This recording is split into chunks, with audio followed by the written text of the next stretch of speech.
Hello, everyone, and welcome to Grow With Us. My name is Evan Barton, and I'm your host who helps create conversations with the innovators and leaders of a growing tech center in Tulsa, Oklahoma. The Grow With Us podcast highlights the work of community leaders, tech entrepreneurs, nonprofit professionals, and talent development advocates in Tulsa. Grow With Us is a podcast of In Tulsa. In Tulsa's mission is to connect talented individuals and companies to stimulate economic growth in Tulsa and to create more prosperous communities across the region. Each episode, Grow With Us discusses the growth of opportunities, the growth of communities striving for change, or the tech and innovation that is changing the landscape of Tulsa. On this episode of Grow With Us, I'm speaking with Hieu, the founder of Empower Ed. We discuss Hieu's journey to Tulsa, his organization Empower Ed, which is empowering youth across Tulsa through financial literacy, and how discipline can be channeled into social entrepreneurship. Hello, everyone, and welcome to another episode of Grow With Us. I am so excited to welcome Hieu to the podcast. Hieu, thank you so much for being here. Thank you for having me, by the way. Absolutely. This is going to be a great conversation. I've been getting to know you over the past couple of years, been really super inspired by the work that you've been doing, and I'm really excited for you to be able to have the chance to talk about it today on the show. So thank you so much for being here. Thank you.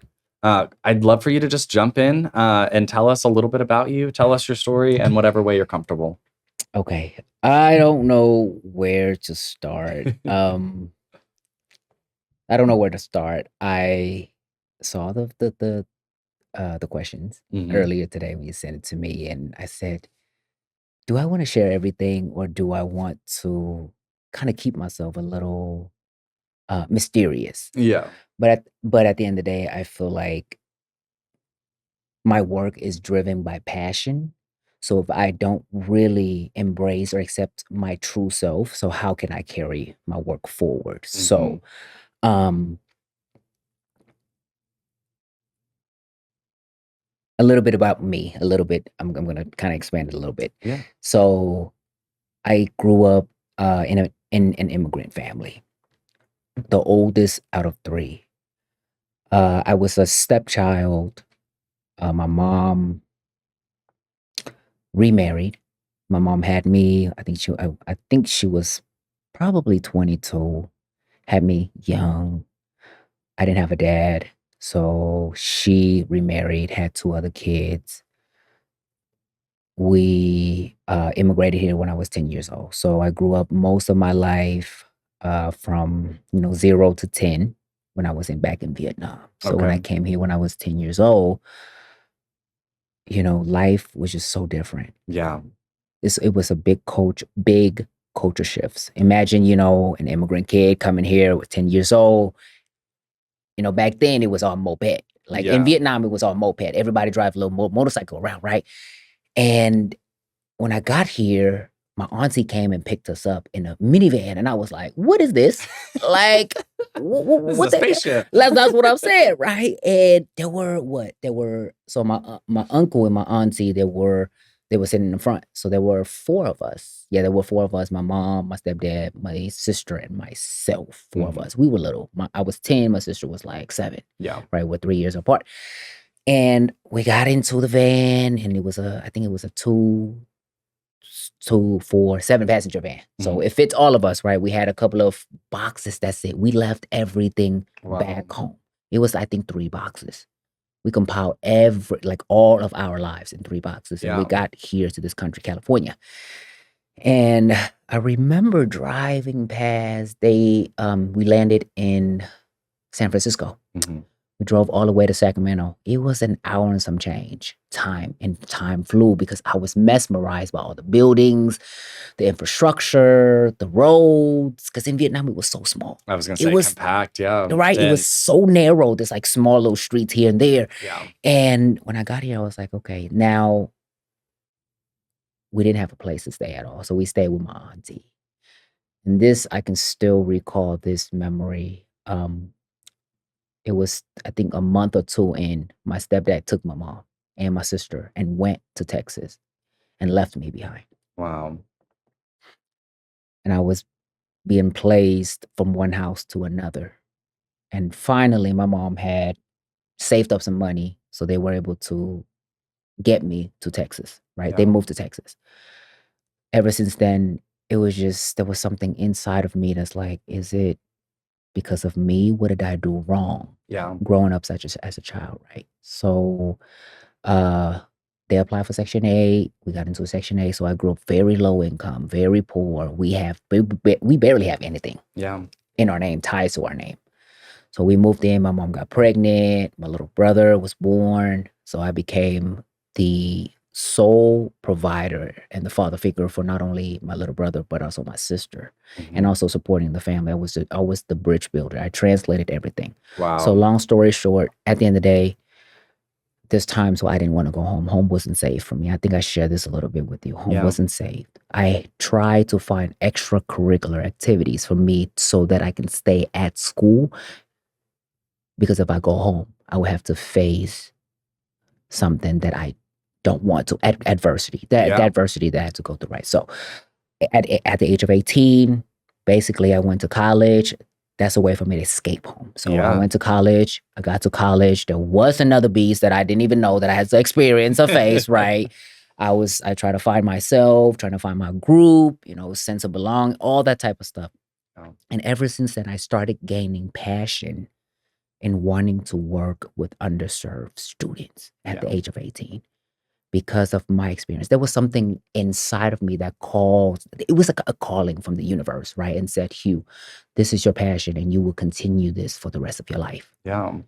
Right. And that is my story. I came here with nothing on my bag. I was able to create something. I let and allow my passion to carry me, to empower me so that I can then create something for the younger and later, the younger generation. Absolutely. I thank you for sharing your story. I love that you took the time to decide, what layer of that or what version of that story you wanted to tell. And I know that, we should be grateful for people that are vulnerable about their adversities and their challenges, because it's not something we're owed. It's not necessarily something that you share lightly. You share that with a purpose and with the passion that you have. So I appreciate that. And this platform is a place to, I think that people can look for similarities in your story. You're not the only person with that story, but that doesn't mean that your story by any means is lessened or not. It's meant to connect in some ways. And I think that that's a lot of what I hear from your work and have seen from your work, is that ability to connect with people is so natural to you. And you have a reason for it. It's that passion. It's that purpose that you've developed for yourself. I think for me, just in hearing it told that way in the first time, the thing that I think about as a overlapping circle for us is, like, in some ways our work is an ability for us to serve ourselves, serve a younger version of ourselves. For you, it seemed like you're serving that underserved kid because you were that underserved kid. Yes. And for me, that's in some ways a lot of why I do the things that I do. It's rooted in I would have benefited from the intervention or a person, a figure like me growing up in many aspects of my life, and I didn't have that. And so I love that. I think that is a lot of what our generation is kind of like wanting to do, is like it's that representation matters piece. And I don't know, that's my read on it right now. I appreciate it. Thank you. Absolutely. Well, then how does Tulsa come up in all of this? I really am so curious to hear about this part. I know you have lots of travel stories, and you've been in and around the world, which is awesome. And to have you in our Tulsa community is something we are really grateful for. And if I'm going to speak for the Tulsa community, like I often do, we are grateful to have you here. It's important that you're here. And so I'd love for you to tell us, about your experience with Tulsa. How has it kind of changed for you over time? So, I mean, you brought it up, right? I get chills thinking about my privilege and the privilege that I have to be able to travel the world. But why specifically Tulsa? I I do this yearly solitude trip because I need time to really detach and reconnect with myself. That is the sole purpose of what I do and how I carry myself, and the mission within myself. And I love to live how people live. Mhm. Now, let's go back to the question, why Tulsa? Back in, I think it was 2021, I took a 2 weeks solitude trip and traveled through 7 states. And the last destination was Tulsa, Oklahoma. You know, a California boy would never imagine to be in Tulsa, right? Yeah. Oklahoma, like in the middle of the country, like for real, you know? So I had 2 friends here that were on in the Tulsa remote program. Loved it. They loved it. And they opened their home to me and allowed me to stay for a couple of days. They took me around Tulsa, Oklahoma City, neighboring cities, and everything. And I said, there is something about Tulsa that is calling me. Yeah. And little did I know, you know, a couple months later, I dropped everything in California and I just packed my bag and I moved to Tulsa. You picked up the call. Yeah, right. There was something that was calling me. Yeah. I moved to Tulsa, right? And when I got here, I worked at Greenwood Leadership Academy for a little bit, empowering young youth, middle school youth. Yeah. And then I got a job at Tulsa Community College working with the TRIO programs, Educational Opportunity Center program. Amazing program. I was able to empower and support over, I think, 1,000 individuals go back to college, you know, filling out FAFSA. I think it was FAFSA, college applications, everything. Yeah. And then slowly but surely, Tulsa has treated me very well. Yeah. It's just such a welcoming city, an inclusive city, you know, a city where many people are willing to collaborate with you. There hasn't been, and I thought about this, you know, I saw your question, right? And I was you know, when you just walk in or you wash your hands or you're eating, it's just a thoughts that popped in your mind. Yeah. And I want to specifically say that there hasn't been an organization where I reached out to that have turned me down in terms of collaboration. In any type of work that I have done in the past, right? Or the work that I'm doing right now. That's amazing. I think it's a calling, Yeah. you know? And it was so cool because I had a news piece that came out 2 weeks ago on Channel 2. And I share, you know, the first person I share with is friends and family. Yeah.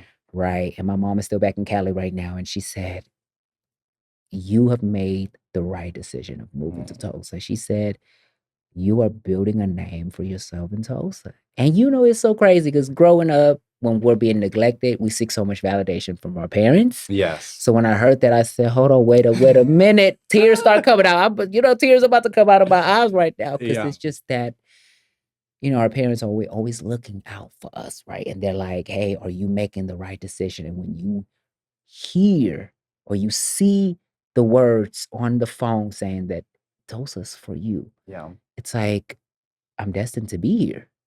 Well, I think that has like another layer of meaning to you for like, you know, your parents made the decision to immigrate here and then you found your way. You found a place that, like you said, was a calling. And I love hearing that story. I'm getting teary eyed. I haven't gotten teary eyed or cried on the show before, but it does impact me to hear stories like yours and specifically the Tulsa piece because it's my home. It's a place that I've developed my sense of self, my sense of belonging, my understanding of who I am here.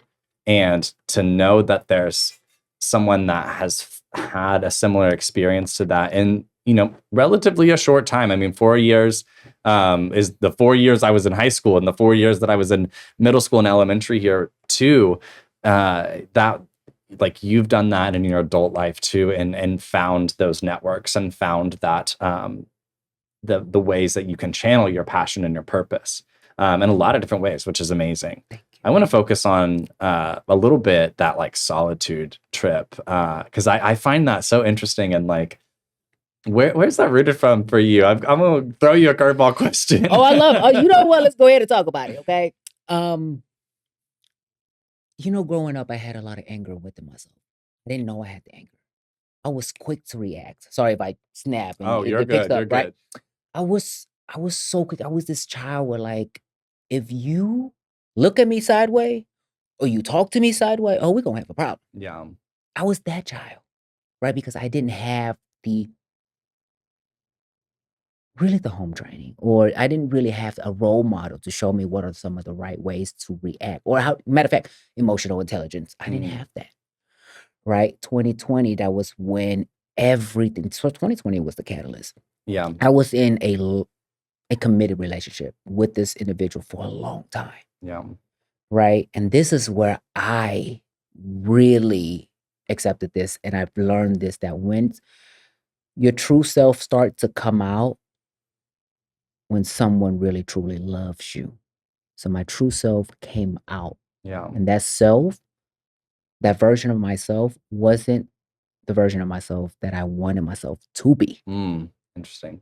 Right? I hope that makes sense. It does. I hope that makes sense. Yeah, it's like a realization, but it's also like a observation of self. Right? So both. Right. So I started to meditate. Started meditating every single day for a whole year straight. And as the day, and as the day progresses, right, I started to really learn and understand who I am as a person. Yeah.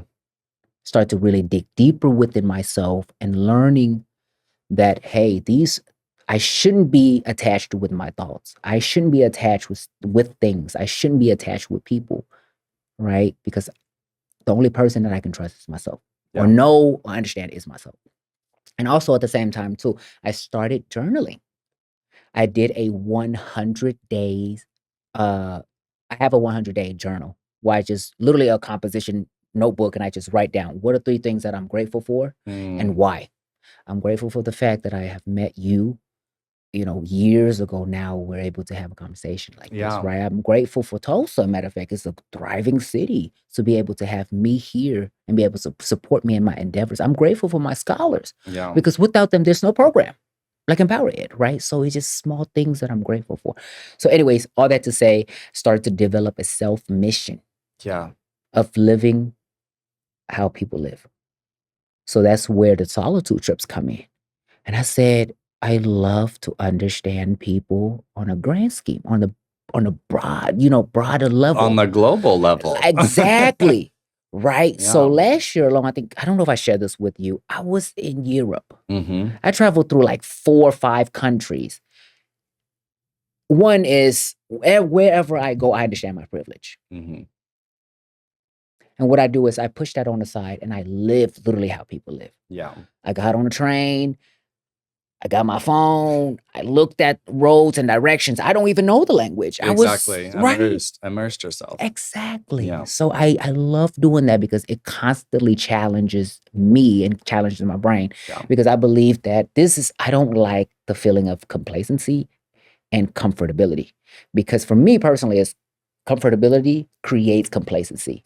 Complacency then doesn't push me to thrive forward.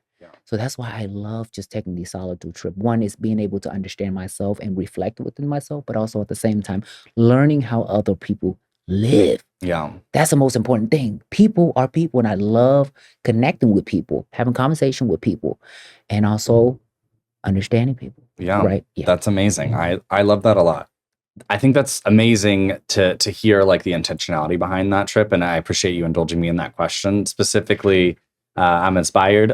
I just went on my first trip out of this country, and it was like you said. I think it allowed you to live like other people live. That global perspective is so important. I like felt like going to Europe was like I was gonna live life in like a different with like a different filter on, which it kind of did feel like that because like everything visually was so different than America. Like, and America was the only thing I had known. And so I want to continue like discovering the different fonts and the different filters of the world, because it is, I think the way you said it was really eloquent and kind of just like allowing you to connect with yourself and with people through people.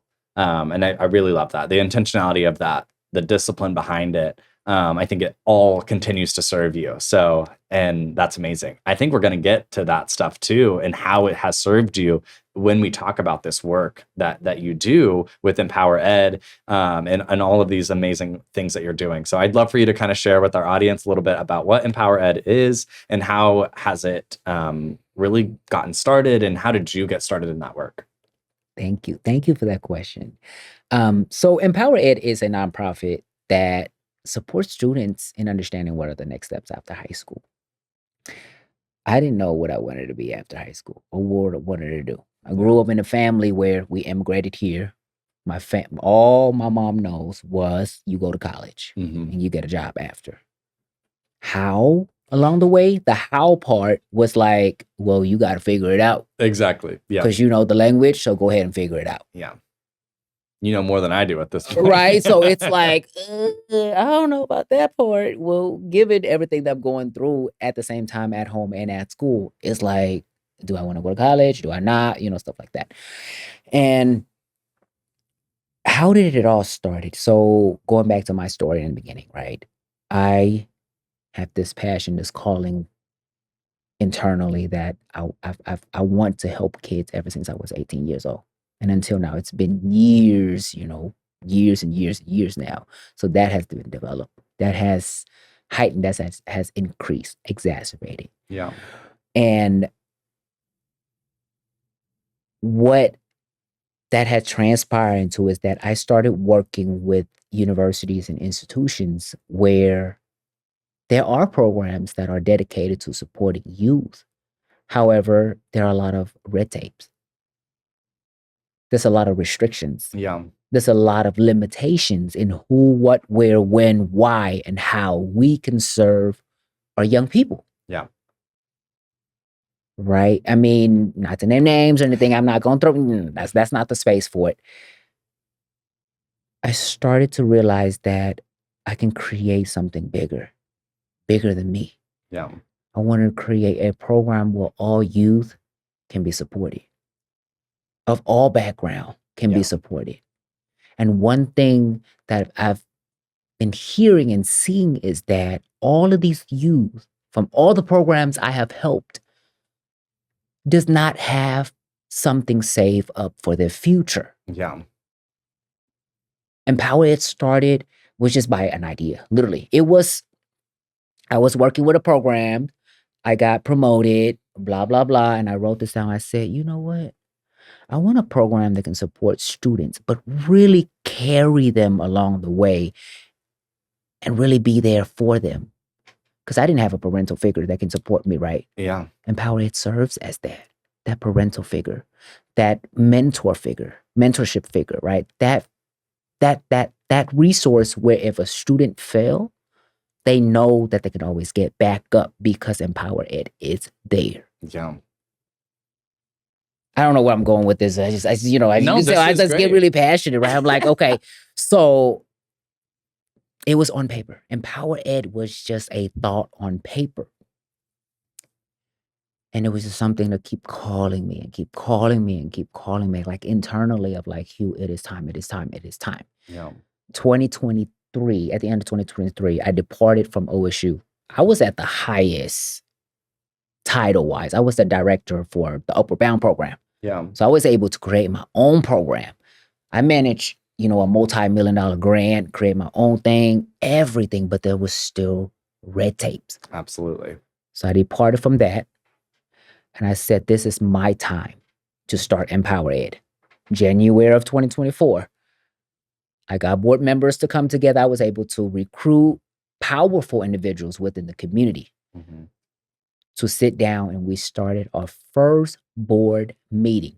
And I had to make sure all my ducks in a row, because, this is going to be 21 plus questions, right? Yes, so yes. I had my strategic plan ready, my business plan ready. This is our first meeting, and we're going to have it every single month for the first year. And then after that, we'll see how it goes. Maybe we'll have it bi-monthly, quarterly, whatever. But the first year, we got to be instrumental. Yeah, we got to keep going. We got to keep going and pushing. I remember I had one of my best friends. And I had a conversation with him before the board meeting. And I said, this is what I plan to propose. Our first goal of fundraising for Empower Ed 2024 is $20,000. At the end of 2024 last year, we raised, let me tell you this, almost $100,000. That's amazing. Through grants, right? Yeah. That's 5 times. And I recall, when I first proposed the budget and proposed, the number that we're gonna fundraise for the year. I remember my board members looking at me like, Hieu, are you serious? Like, you are very ambitious. We love that. It's just we gotta come down to earth, right? Yeah. You up there. We gotta come down here. You don't know who Hieu is. Yeah. Okay. So we were able to raise that money and be able to implement one of the best programs here, I believe, in the city right now. And we are the only one right now that actively opens 529 savings account for each of the kids that are in our program. It's amazing. There are cities, but there hasn't been a nonprofit that does it. That's amazing. I love the way you told that story, and mostly about like, it was your dream to do this. It was your calling. It's something that you saw for yourself, and you bided your time until it was time to act, until it was time to plan. And then you acted and you planned and you executed. And it took to be there, and it paid off in the efforts, Yes. which is amazing. And so I think it's so cool to hear like social entrepreneurship kind of like come alive in that way. I had a recent guest on, Dr. Claire Spinotto, talking about like social entrepreneurship. And I find it's one of those things, like we talk about entrepreneurship, about like starting businesses and, the fast track to receiving funding and all of those things. And the social entrepreneurship side is that nonprofit side. Like, how do you have a great idea, many like yours, like become embraced by the community? Yep. And I feel like you kind of did this thing where you were like, y'all aren't gonna not look at me with this. Like, I got it. I have the plan, I have the budget, I have the aspirations, and I have the drive to do it. And I think you also networked yourself with the people in the room, and put the people in the room that could help support that. And that's the sign of like real leadership in a lot of ways, to know who can push you forward. And so I love that. I think that's amazing. Thank you. I want you to share, you shared a huge win about, that big goal of like setting a modest goal of like what you think you can achieve, and then seeing how that can grow within a year. This next question is kind of like continue that line of thinking with me too. Like, what are some of your other key wins in terms of like programming and sponsorships? And then do feel free to like plug here how people can get involved. You are a 501c3 nonprofit, so like there are ways for the listeners out there to see and hear this work and want to get involved. So feel free to share some key wins and how people can support this organization. Thank you. I appreciate you giving me the platform to really share this with the audience. I love this. So, ever since 2024, Empower Ed has helped over, I would say, if I can really put down the numbers, this year alone, for our academic year of 2024, 2025, we have opened 40 plus 529 savings account already. That's amazing. Each of those accounts has about $100 to $240 in each and every single one of them. And they are investing in the market. So therefore, guess what? Compound interest. And we teach these kids this too. Accountability, right? And then building your wealth, generational wealth, right? Yeah. So what we are calling right now is different organizations, foundations, banks to match that. If we put in $20 per month, if a bank can match another $20 a month, that's $40. Yeah. Compound interest wise, that's 3% per month, with 3% per year, right? Yeah. That's a massive growth for the kids. Study shows that students with at least $500 or less in a savings account are more likely to pursue post-secondary education and completing it. Only $500. That is it. Right? And we already halfway there. Yeah. That's only one part of our of our programming, right? Second thing, we have served over 2,440 plus minutes of advising sessions. It's amazing. to 50 plus kids within 5 schools within the city of Tulsa. And we are an integral part of, we are integrated within the schools. I think we are one of the very few programs that can actually do programming within the school time, within the school. Because a lot of them are, post, after school, right? Or before school. We are within the school because we come to where the students are at. Because there are so many barriers already, and we don't want them to jump through hoops in order for them to get our services. Amazing. Right? 2,440 minutes. Right? And we have our summer program right now. Oh, the kids loved it. We are on our 4th week. The first week I was able to get our one and only Mayor Monroe Nichols to come out and speak to the kids. That's amazing. And they are still riding on the high. They're still talking about it. They are still talking about it until today. Yeah. On the same week, I taught them social entrepreneurship, brought them out to Mother Road Market to speak with the COO and also another nonprofit friend of mine who have started from the bottom, go all the way up right now too. Right. And they are embedded within the Mother Road Market. Shout out to Carabelle Legacy. Yes. The second week, we took them to Williams Tower, the skyscraper. We're talking about 100% of my scholars have never been inside the BOK Tower, let alone going all the way up to the penthouse. To the top. Right, over all the glass, and you see the whole city of Tulsa. They were like, oh my God, this is so amazing. And we learned that college is not the only option. Post-secondary is an understanding what are the next steps after high school is. Yes. And that's why Empower It comes in. We fill in that gap. We help the kids to understand, what do you want to do after high school? And let's bridge in that gap. Do you need support in resume building? Do you need support in financial? Do you need transportation support? Do you need emotional support? We're big on social emotional intelligence right now, right? Because a lot of our kids come from adverse childhood experiences, so they are struggling with a lot of understanding who they are as a person. Yeah. Right. And I think one of the wins that I would like to share on this podcast is, this is where the universe put everybody together. Right. We have secured a sponsorship from McDonald's. Ba-da-ba-ba-ba. Right. Like ba-da-ba-ba-ba. Right. So I was like, what? Like the universe have really aligned us together. Like, shout out to McDonald's, Tulsa McDonald's, right? Bob and Gail. They are amazing. I just feel like they're sponsoring and supporting Empower It like to the next level. Yeah. Right. From helping our kids getting a job.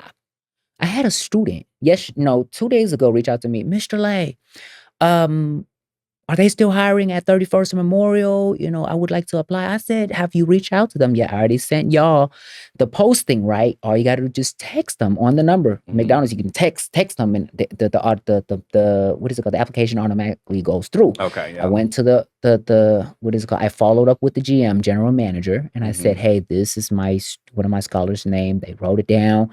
They're moving forward with the next steps. That's right. Awesome. And I teach them connection matters, but also at the same time show faces. Yes. Yeah. So I encourage and I advise the scholar, hey, I would recommend you showing up at the location. Yeah. To show your face. Go get you some value. Exactly. Listen, exactly. Right. And I don't know, like McDonald's, I call, they answer. Yeah. And they said, what can we do? What can we help you with? They sponsor our Step Into the Future trunk and college event 2 weeks past. Every Wednesday, they're sponsoring our kids' food.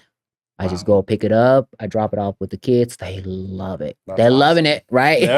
They're loving it, right? And I hope in the future, there's more, kind of just like, hey, how can we do this? How can you support us in this type of initiative? So, talking about how can the viewers get involved, right? We are actively seeking donations to support our scholars.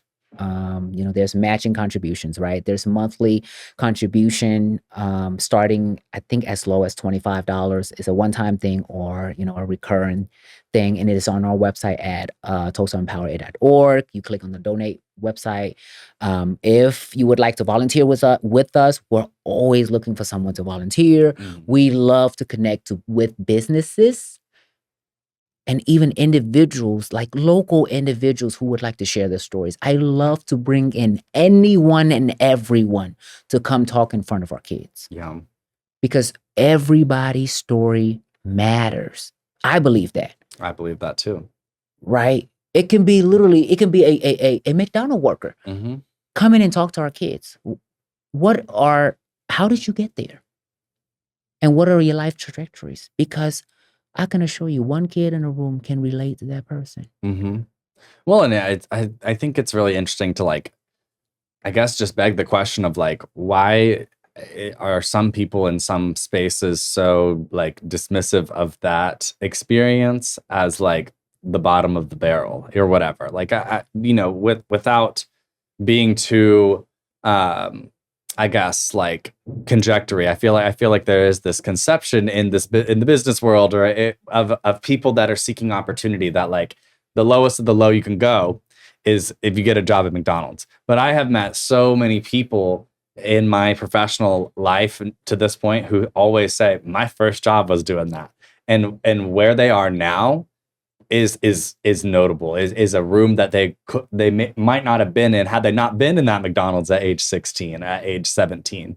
And so it's really, I love that you're talking about youth empowerment, and, like, you can be empowered by any opportunity, especially that opportunity, if it is one that is supporting the students, if it is one that is allowing them that opportunity to do that connection piece. I love that you said that about, like, I would recommend you go in and show some face. That's something that, like, I had the privilege of my mom being able to impart that wisdom and share that experience with me. She always told me to call too. Hey, if they're, processing your application, go ahead and give them a call and ask how that is.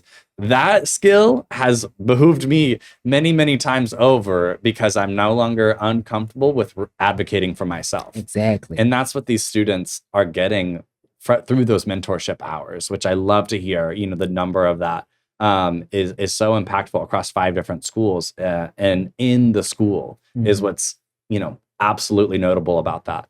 And then lastly, that piece about savings accounts and money. Personal financial literacy is one of those things that, like, it's almost like a muscle. You have to train it. You have to grow within it. You have to know that there are new things you can try to grow those accounts, to grow those investments, to diversify the movements. Like, I don't know, I'm stretching this analogy, because I think that money is, like, it's just a skill set. You either know how to use it, or it's going to get used. It's like a tool. A tool can be so helpful for performing a task if you know how to use it. And money works for people, and you got to make your money work for you. Exactly. And the earlier you can do that, is the more impact that can have. I think specifically with the savings account piece, it is step one.